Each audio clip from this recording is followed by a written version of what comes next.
Bueno, un saludo a quien corresponda y con los mejores deseos, esta vez pues para compartirles y en una dinámica de propósito también muy personal, quiero compartirle a través de este canal de Arete experiencias que de alguna manera se relacionan con ese encuentro y esa búsqueda que realizo a través de diferentes lecturas y libros que pasan por mis intereses de búsqueda de conocimiento y que de alguna manera acrecienta todos esos intereses de búsqueda en preguntas, ¿no? Yo pienso que a veces los libros se hicieron para eso, para que encontremos respuestas a muchas preguntas que nos hacemos día tras día. Es por eso que no hay que desmeritar la posibilidad de poder acercarse a una biblioteca o comprar un libro o en su efecto solicitarlo y husmearlo, rayarlo, olfatearlo, en este caso de manera física, y poder descubrir un mundo de posibilidades. También, pues porque de una manera esto me ha permitido como reconstruir historias muy personales a través de palabras y textos que se encuentran en ellos. Yo creo que ese tipo de situaciones que hay allí dentro ayudan como a representarme, ¿no? A representarme de una manera. Entonces, si algún momento en nuestra existencia quieres encontrarme, encuéntrame en los libros que he subrayado. Allí estoy presente. Ahora, si no te gusta leer, pues no pasa nada.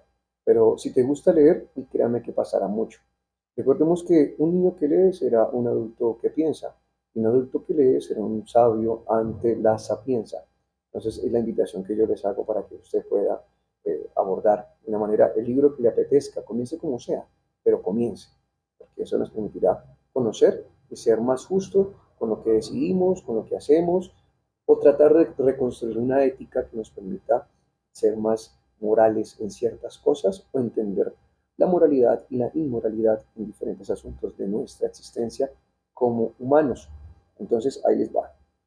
Esta vez les compartiré, bueno, esta vez les compartiré sobre Gabriel García Márquez, el libro El amor en los tiempos del cólera, ahí para mis amigos de Instagram. Eh, una obra exquisita, metafórica, eh, muy minuciosa, una obra que te lleva a escudriñar los momentos más invisibles de lo cotidiano y de situaciones que a veces no nos damos a la posibilidad de ver más allá, estamos de alguna manera como vendados, pero que Gabriel García Márquez los, las explora y las difumina y las diluye de una forma impresionante. Y también porque nos acerca a esa Colombia de antaño, esa Colombia de Costa Caribe, donde han sucedido o sucedieron muchas historias de las cuales somos ajenos a nuestra historia colombiana, que tal vez esté escrita en los libros. Pero esta es una historia cotidiana donde el amor en muchas dinámicas está presente y que tal vez a usted el amor que aparece aquí, los amores que se dan en estas historias, alrededor del libro, pues puede que a usted le suceda y que de una manera necesita como representarse. Entonces, ahí les va. Yo he decidido subrayar algunos apartados de los diferentes capítulos de esta historia del amor en los tiempos de cólera. Es una manera muy subjetiva de representarme, ¿sí? Tal vez usted cuando lea el libro, pues de pronto va a encontrar otro mundo de posibilidades, pero que le va a permitir seguir avanzando en esa búsqueda, en ese encuentro consigo mismo a través de los libros. Entonces, les comparto esto, reitero, es una forma muy, muy subjetiva de mí subrayarlo y pues quiero que quizás usted al escuchar alguno de los apartados que he subrayado pues le permita interesarse, ir a leer este libro que es fascinante, además porque es nuestro panita colombiano Gabriel García Márquez, en paz descanse, el Gao. Bueno, la obra comienza con una frase impresionante. Y esto lo digo pues porque nosotros tenemos una serie, o hemos tenido una serie de experiencias que las evocamos a través de olores, de comida, de lugares, de personas, de objetos, y creo que esta obra tiene esta primera frase que es poderosísima y que tal vez a usted le ha sucedido. Ahí les va. Era inevitable. El olor de las almendras le recordaba siempre el destino de los amores contrariados. Impresionante, ¿no? Ella lo había acompañado hasta muy pocas horas antes de la muerte, como lo había acompañado durante media vida con una devoción y una ternura sumisa que se parecía demasiado al amor. La clandestinidad compartida con un hombre que nunca fue suyo por completo, y en la que más de una vez conocieron la explosión instantánea de la felicidad, no le pareció una condición indeseable. Al contrario, la vida le había demostrado que tal vez fuera un ejemplar. Sus amores eran lentos y difíciles, perturbados a menudo por presagios siniestros, y la vida les parecía interminable. Soy un hombre que se viste en las tinieblas. Alcanzó a reconocerla en el tumulto a través de las lágrimas del dolor irrepetible de morirse sin ella. Y la miró por última vez, para siempre jamás, con los ojos más luminosos, más tristes y más agradecidos que ella no le vio nunca en medio siglo de vida en común, y alcanzó a decirle con el último aliento: solo Dios sabe cuánto te quise. Estaba convencido en la soledad de su alma de haber amado en silencio mucho más que nadie jamás en este mundo. He esperado esta ocasión durante más de medio siglo para repetirle una vez más el juramento de mi felicidad eterna y mi amor para siempre. Su olor personal en su propia piel. Es una parte, esta frase, una parte muy interesante donde ella estaba como acompañaba a esos momentos en la que se acicalaba, en este caso el doctor Urbino, el botón spoiler. Le recordó que los débiles no entrarían jamás en el reino del amor. Es un reino inclemente y mezquino, y que las mujeres solo se entregan a los hombres de ánimo resuelto, porque les infunden la seguridad que tanto ansían para enfrentarse a la vida. Hay una particularidad porque a veces uno se pregunta todo este ejercicio de cómo seleccionamos y con quién debemos estar, ¿no? Hay que tener en cuenta eso. Esta es una parte donde Branda le decía a Fermina: aunque te estés muriendo de miedo, aunque después te arrepientas, porque de todos modos te vas a arrepentir toda la vida si le contestas que no. Decía que llegaría a ser un sabio conocido en el mundo entero, porque era capaz de enriquecer su alma con la lectura en el paraíso de la salacidad. Impresionante eso. Una noche regresó del paseo diario aturdida por la revelación que solo se podía ser feliz sin amor, sino también contra el amor. Voy acá otra vez. Una noche regresó del paseo diario aturdida por la revelación que solo se podía ser feliz sin amor, sino también en contra del amor. Perdón, vuelvo y relevo. Una noche regresó del paseo diario aturdida por la revelación de que solo se podía ser feliz sin amor, sino también en contra del amor. ¿Ok? Acá se alusiona que se encontró esa dinámica, ¿no? Es que no se podía ser feliz sin amor, sino que también en contra del amor. Impresionante eso. Ya no pensaba en él como novio imposible, sino como el esposo cierto a quien se debía por entero. Sintió cuánto pesaba el tiempo malversado desde que se fue, cuánto costaba estar viva, cuánto amor le iba a hacer falta para amar a su hombre como Dios mandaba. Esto fue un momento donde ella pensó, cuando este señor, bueno, su esposo falleció en la hora. Bueno, tienen que leerse.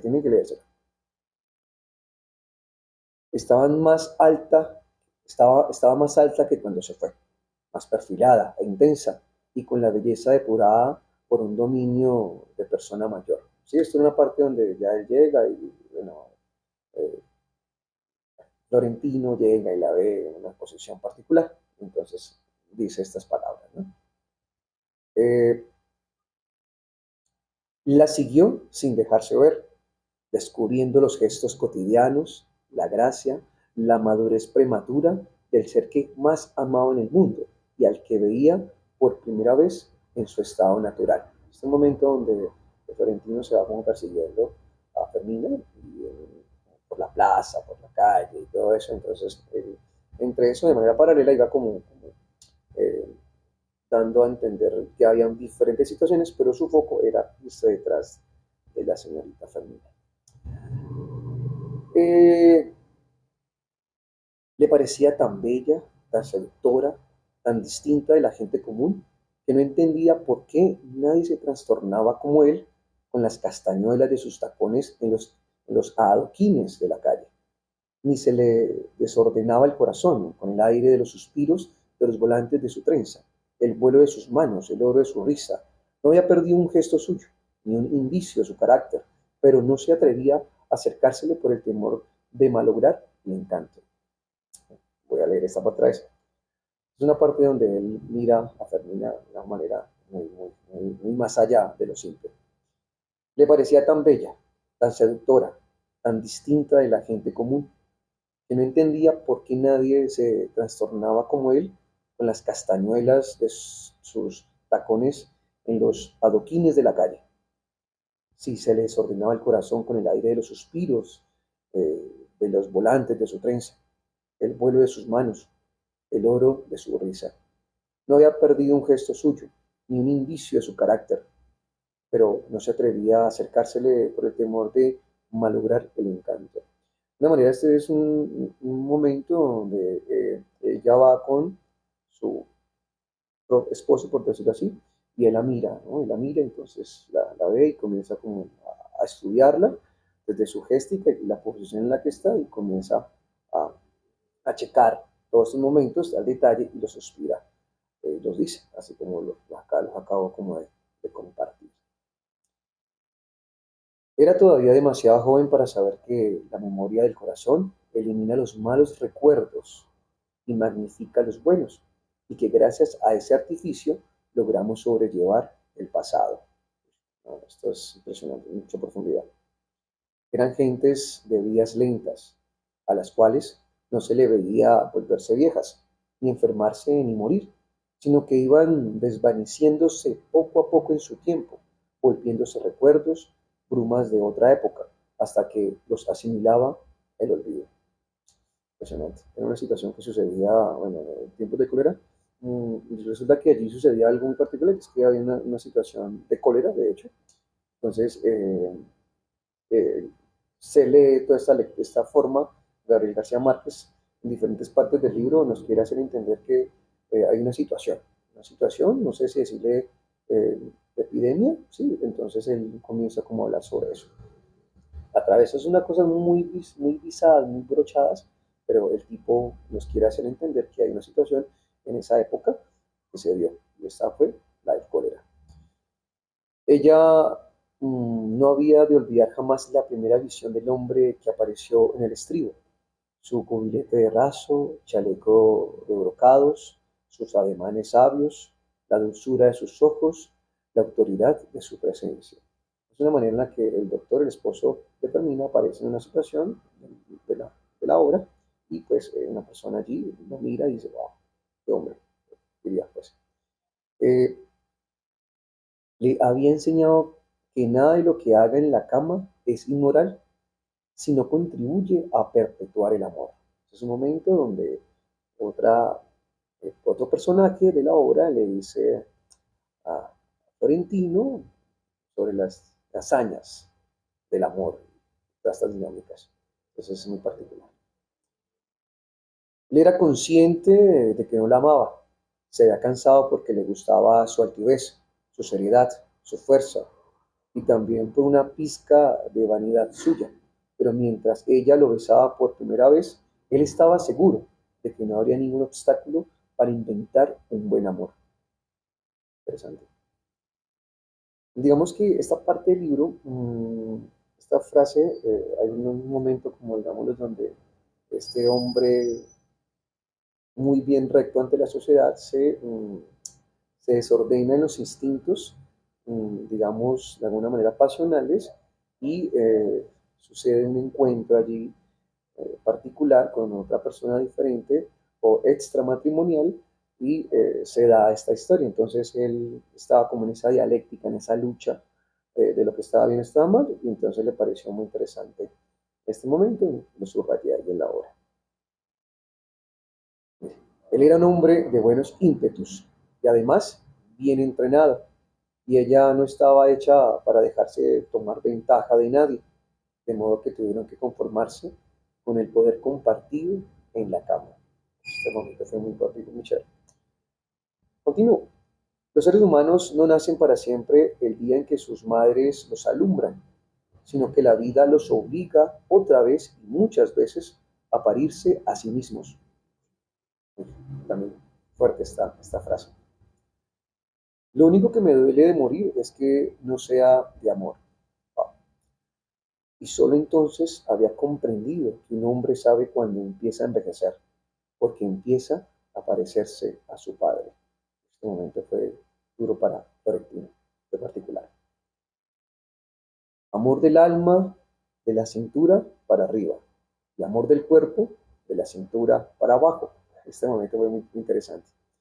Y de alguna manera fue un momento donde ya Florentino, bueno, ya ha pasado un gran tiempo en la historia, y ella, Fermina, le dice a Florentino estas palabras. El amor, si lo había, era una cosa aparte, otra vida. Oiga eso, el amor, si lo sabía, sí, perdón, el amor, si lo había, era una cosa aparte, es otra vida. En el curso de los años, ambos llegaron por distintos caminos a la conclusión sabia de que no era posible vivir juntos de otro modo, ni amarse de otro modo. Nada en esto, nada en este mundo era más difícil que el amor. Miren eso, miren esa profundidad. En el curso de los años, ambos llegaron por distintos caminos a la conclusión sabia de que no era imposible vivir juntos de otro modo, ni amarse de otro modo. Nada en este mundo era más difícil que el amor. Wow. O sea, lo más imperfecto del otro. Es una forma de amar. Habían sorteado juntos las incomprensiones cotidianas, los odios instantáneos, las porquerías recíprocas y los fabulosos relámpagos de gloria de la complicidad conyugal. Fue la época en la que se amaron mejor, sin prisa, sin excesos, y ambos fueron más conscientes y agradecidos de sus victorias inverosímiles contra la adversidad. La vida había de depararles todavía otras pruebas mortales, por supuesto, pero ya no importaba. Estaban en la otra orilla. Es un momento muy chévere la obra. Tienen que leerla, tienen que leerla. Tenía que enseñarles a pensar en el amor como un estado de gracia, que no era un medio para nada, sino un origen y un fin en sí mismo. Oigan eso. Tenía que enseñarles a pensar en el amor como un estado de gracia, que no era un medio para nada, sino un origen y un fin en sí mismo. ¿Ves con eso? Su mujer, en cambio, era vivaz y con una chispa plebeya, oportuna y certera, que le daba un toque más humano a su elegancia. Como le daba, ¿no? A pesar de su franqueza cruda, no tenía intención de revés. Perdón, acá. A pesar de su franqueza cruda, no tenía intención de revelárselo. Perdón, perdón. Aquí. Bueno, a pesar de su franqueza cruda, no tenía intención de revelárselo a él ni por correo ni en persona.